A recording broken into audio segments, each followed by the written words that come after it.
வேளாண் நில விதிகள் அறிக்கையினுடைய முக்கியமான செய்திகளை சுருக்கமாக உங்களுக்கு சொல்லுகிறேன். வேளாண்மை வளராமல் வறுமையை ஒழிக்க முடியாது. வேளாண் மக்களுக்கு வேளாண் வளர்ச்சிக்கு உதவ வேண்டும். அந்த நோக்கத்திலேதான் இதை தமிழக மக்கள் மாமன்றத்தில் அவர்களுக்காக தமிழக அரசு செய்ய வேண்டியவற்றை உங்கள் மூலமாக, ஊடக நண்பர்கள் மூலமாக கொண்டு செல்ல முதலில் நான் சொன்ன மாதிரி இதை இப்பொழுது முக்கியமான செய்திகளை, யோசனைகளை உங்களுக்கு சொல்ல விரும்புகின்றேன். 262 யோசனைகளை உங்களுக்கு இந்த நிதிநிலை சொல்லியிருக்கிறோம். இது 17வது அறிக்கை. 17 ஆண்டுகளாக, இது 17வது ஆண்டுகள். இது இந்திய வரலாற்றில் ஒரு மைல்கல், ஒரு சாதனையாக நாங்கள் செய்திருக்கிறோம், நாங்கள் கலந்துகிறோம். இதை இந்தியாவில் இருக்கிற வேறு எந்த கட்சியும் செய்யவில்லை. நாங்கள் தொடர்ந்து செய்து கொண்டிருக்கிறோம். 2024-25 ஆண்டுக்கான பாட்டாளி மக்கள் கட்சியின் நிழல் நிதிநிலையில் வேளாண் துறைக்கு மட்டும் ஒரு 60,000 கோடி நிதி ஒதுக்கீடு செய்யப்பட்டுள்ளது.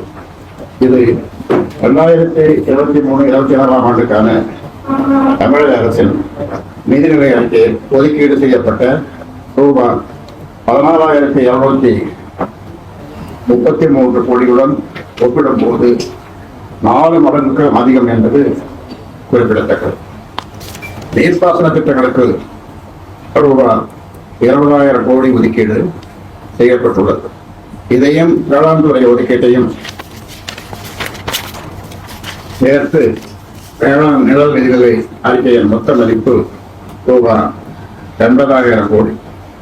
இது கடந்த ஆண்டின் வேளாண் நிதிகளை அறிக்கையின் மொத்த மதிப்பான ரூபாய் 38,904 கோடியை விட 2 மடங்கிற்கும் கூடுதல் என்பது குறிப்பிடத்தக்கது. வழக்கமாக தமிழக அரசின் நிதிநிலை அறிக்கையில் கல்வித்துறைக்கு தான் மிக அதிக நிதி ஒதுக்கீடு செய்யப்படுவது வழக்கம். அதன்படி கடந்த ஆண்டு பள்ளி கல்வித்துறைக்கு ரூபாய் 40,299 கோடி ஒதுக்கீடு செய்யப்பட்டுள்ளது. ஆனால் அதைவிட 2 மடங்கு மதிப்பில் நாங்கள் தயாரித்த வேளாண் நிழல் நிதிநிலை அறிக்கையை தயாரித்திருக்கிறோம். அரசின் வேளாண் நிதிநிலை அறிக்கை, அந்த அறிக்கையின் நோக்கம் நிறைவேறவில்லை. தமிழ்நாட்டில் வேளாண் துறைக்கு தனி நிதிநிலை அறிக்கை செய்ய வேண்டும் என்று 20 ஆண்டுகளுக்கு மேலாக வலியுறுத்தி வந்திருக்கிறோம்.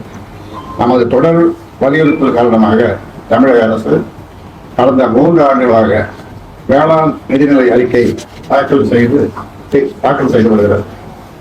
ஆனால் அதனால் பயன் எதுவும் விளையவில்லை. தனி நிதிநிலை அறிக்கை தாக்கல் செய்யப்பட வேண்டும் என்று வலியுறுத்துவதே வேளாண்மைக்கான நிதி ஒதுக்கீடு அதிகரிக்கப்பட வேண்டும் என்பதற்காகத்தான். ஆனால் வேளாண் துறைக்கான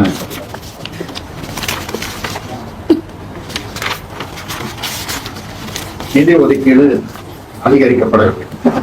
நீர்ப்பாசன திட்டங்களுக்காக நிதி ஒதுக்கீடு செய்யப்படவில்லை. வேளாண் கட்டமைப்பை வலுப்படுத்த எந்த நடவடிக்கையும் எடுக்கப்படவில்லை. கடந்த ஆண்டு வேளாண் நிதிநிலை அறிக்கையில் 70 புதிய திட்டங்கள் அறிவிக்கப்பட்டன. அவற்றில் 70-ல் 7 திட்டங்கள் கூட இன்னும் செயல்படுத்தப்படவில்லை.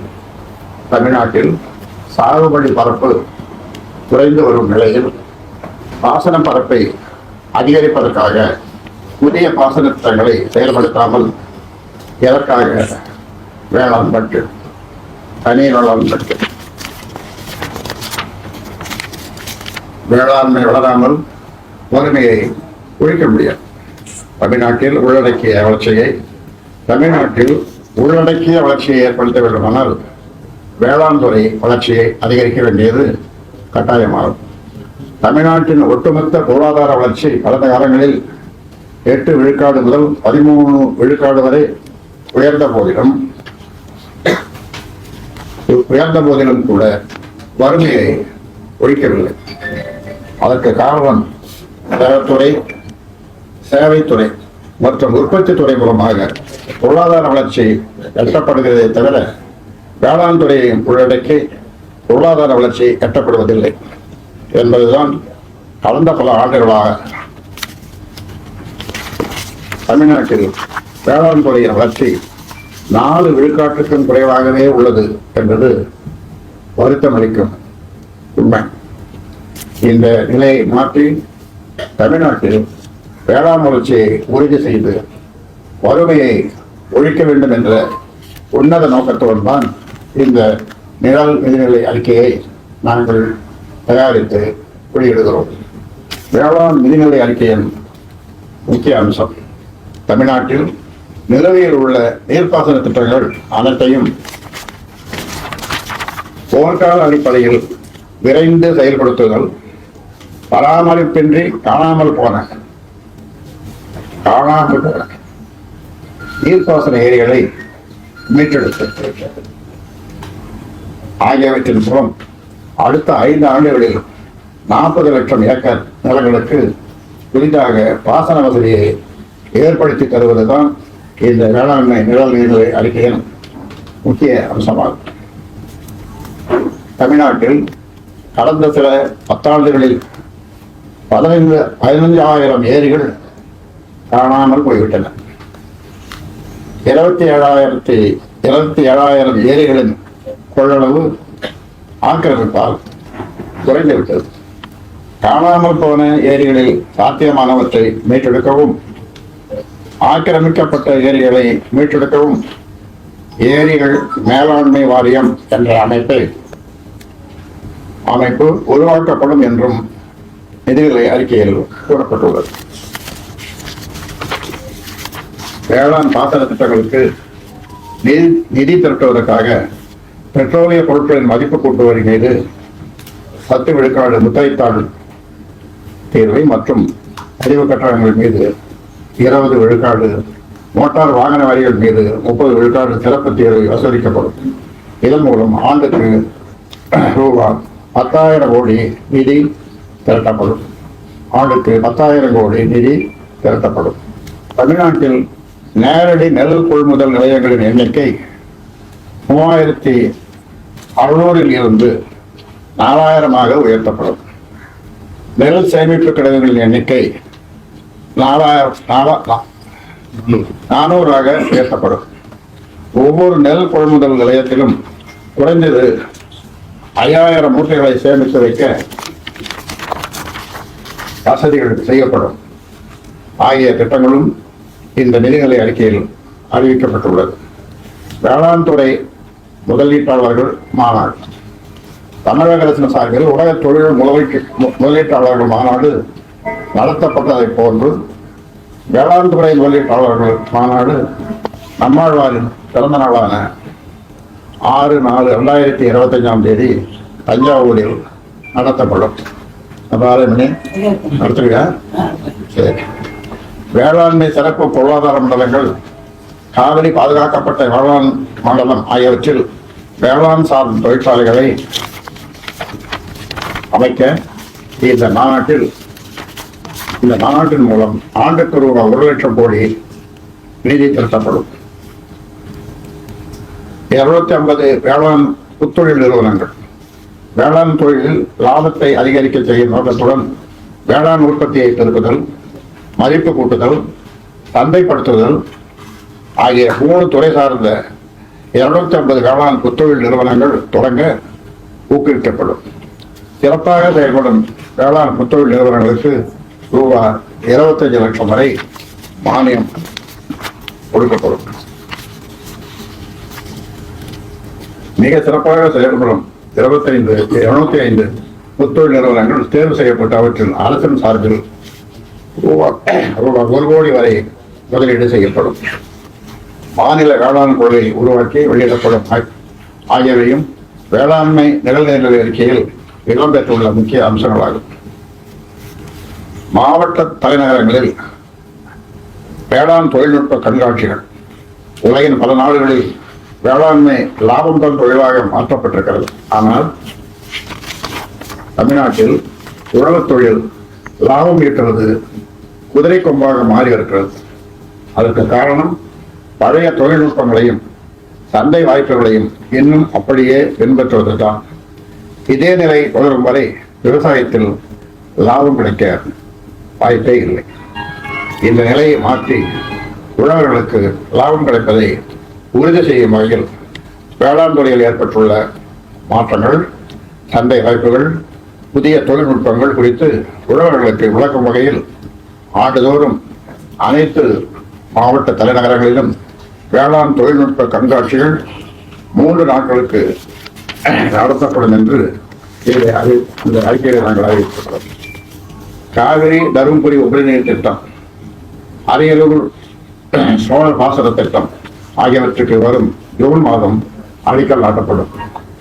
தாமிரபரணி நம்பியாறு இணைப்பு திட்டம், அத்திக்கடவு அவிநாசி திட்டம், கொள்ளிடம் தடுப்பணை திட்டம் ஆகிய முப்பெரும் திட்டங்களுக்கு ஜூலையில் திறப்பு விழா நடத்தப்படும். மதுராந்தகம் ஏரியை ரூபாய் 120 கோடியில் தூர்வாரி சீரமைக்கும் திட்டம் ஜூலையில் நிறைவடையும் ஆகிய அறிவிப்புகளும் நிதிநிலை அறிக்கையில் இடம்பெற்றிருக்கின்றன. ஒரு குவிண்டால் நெல்லுக்கு ரூபாய் 500 ஊக்கத்தொகை, ரூபாய் 3600 கோடி ஒதுக்கீடு. தமிழ்நாட்டில் ஒரு குவிண்டால் நெல்லுக்கு ரூபாய் 3000 கொள்முதல் விலை வழங்கப்பட வேண்டும் என்பதுதான் பாட்டாளி மக்கள் கட்சியின் நோக்கமாகும். கொள்முதல் விலையை உயர்த்த வேண்டும் என்று தொடர்ந்து போராட்டங்கள் நடத்தப்பட்ட நிலையில் ஒரு குவிண்டால் நெல்லுக்கு ரூபாய் 2300 ரூபாய் கொள்முதல் விலை வழங்க மத்திய அரசு முன் வந்திருக்கிறது. ஆனால் இது போதுமானதல்ல. நேரடி நெல் கொள்முதல் நிலையங்கள் மூலம் கொள்முதல் செய்யப்படும் நெல்லுக்கு குவிண்டாலுக்கு ரூபாய் 500 வீதம் ஊக்கத்தொகை வழங்கப்படும். இதற்காக ரூபாய் 3600 கோடி நிதி ஒதுக்கப்படுகிறது. இதன் மூலம் ஒரு குவிண்டால் நெல்லுக்கு ரூபாய் 2800 விலை வழங்கப்படும் என்று வேளாண்மை நிழல் நிதிநிலை அறிக்கையில் தெரிவித்திருக்கிறோம். தமிழ்நாட்டில் சாகுபடி செய்யப்படும் நெல்லில் சுமார் 33 விழுக்காடு மட்டுமே தற்போது அரசால் கொள்முதல் செய்யப்படுகிறது. இதை படிப்படியாக 80 விழுக்காடாக உயர்த்த நடவடிக்கை எடுக்கப்படும். 2023-24 நெல் கொள்முதல் 40 லட்சம் டன்னுக்கும் கீழ் குறையும் என்று கணக்கிடப்பட்டுள்ள நிலையில் 2024-25 ஆண்டில் 72 லட்சம் டன் நெல் கொள்முதல் செய்யப்படும். 2024-25 ஆண்டில் ஒரு டன் கரும்புக்கான கொள்முதல் விலை ரூபாய் 5000 நிர்ணயிக்கப்படும். அனைத்து காய்கறிகள் மற்றும் பழங்களுக்கு அரசே கொள்முதல் விலை நிர்ணயிக்கும். நியாய விலை கடைகளில் நாட்டு சர்க்கரை வழங்கப்படும். அதற்காக உழவர்களிடமிருந்து 1 கிலோ நாட்டு சர்க்கரை ரூபாய் 60க்கு கொள்முதல் செய்யப்படும் என்றும் நிதிநிலை அறிக்கையில் அறிவித்துள்ளோம். காவிரி பாதுகாக்கப்பட்ட வேளாண் மண்டலம் 9 மாவட்டங்களுக்கு விரிவாக்கம். காவிரி பாதுகாக்கப்பட்ட வேளாண் மண்டலம் தஞ்சாவூர், திருவாரூர், நாகப்பட்டினம், அரியலூர், மயிலாடுதுறை, கடலூர், திருச்சி, கரூர், புதுக்கோட்டை ஆகிய 9 மாவட்டங்களையும் உள்ளடக்கியதாக விரிவாக்கப்படும். இதற்கான சட்ட திருத்தம் நடப்பு தொடரில் நிறைவேற்றப்படும். NLC 3வது சுரங்கம் திட்டம், முதல் 2 சுரங்கங்களை விரிவாக்கும் திட்டம் ஆகியவற்றுக்கு தடை விதிக்கப்படும். இதற்காக 25,000 ஏக்கர் நிலம் எடுக்க அனுமதிக்கக்கூடாது. 66,000 ஏக்கர் பரப்பளவில் வீராணம் பாளையங்கோட்டை சுரங்க திட்டம், சேத்தியாத்தோப்பு சுரங்க திட்டம் ஆகியவற்றுக்கு நிரந்தர தடை விதிக்கப்படும். அரியலூர் மாவட்டத்தில் புதிய சிமெண்ட் ஆலைகள் அமைக்க தடை விதிக்கப்படும். பாதுகாக்கப்பட்ட வேளாண் மண்டலத்தில் அனைத்து வகை தொழில் திட்டங்களுக்கும் தடை விதிக்கப்படும். சிப்காட் தொழிற்பேட்டைகளுக்கு நிலங்களை கையகப்படுத்த தடை. செய்யாறு சிப்காட் விரிவாக்கத்திற்காக மேல்மா உள்ளிட்ட கிராமங்களில் 3000 ஏக்கர் நிலம் கையகப்படுத்தும் திட்டம் கைவிடப்படும். அரசு நிலங்களில் இந்த விரிவாக்கம் செய்யப்படும். சிப்காட் உள்ளிட்ட எந்த தொழில் திட்டத்திற்கும் வேளாண் விளைநிலங்கள் கையகப்படுத்தப்படக்கூடாது. உழவர் மூலதன மானியம் பயனாளிகள் எண்ணிக்கை 60 லட்சம் ஆக்கப்படும். மத்திய அரசால் வழங்கப்படும் உழவர் மூலதன மானிய திட்டத்தின் பயனாளிகள் எண்ணிக்கை 37,081 லட்சமாக குறைந்துவிட்டது. இதை 60 லட்சமாக உயர்த்த நடவடிக்கை எடுக்கப்படும். தமிழ்நாட்டில் சிறு குறு உழவர்களுக்கு ஏக்கருக்கு ரூபாய் 10,000 வீதம், அதிகபட்சமாக ரூபாய் 30,000 மூலதன மானியம் வழங்கப்படும். மத்திய அரசின் சார்பில் வழங்கப்படும் ரூபாய் 6,000 சேர்த்து அதிகபட்சமாக ஒரு 36,000 ரூபாய் வழங்கப்படும். ஒரு ஏக்கருக்கு 16,000, 2 ஏக்கருக்கு ரூபாய் 26,000, 3 முதல் 5 ஏக்கர் வரை வைத்திருப்போருக்கு ரூபாய் 36,000 என்ற அளவில் மானியம் கிடைக்கும். காய்கறிகள், பழங்கள், மலர்கள் உள்ளிட்ட வேளாண் விளைபொருட்களை வீணாகாமல் பாதுகாத்து வைக்க அனைத்து வட்டங்களிலும் குளிர்பதன கிடங்கு அமைக்கப்படும். அனைத்து மாவட்டங்களிலும் உணவு பதன தொழிற்சாலைகள் அமைக்கப்படும் என்பன உள்ளிட்ட மொத்தம் 262 யோசனைகள் இந்த நிழல் நிதிநிலை அறிக்கையில் இடம்பெற்றுள்ளன.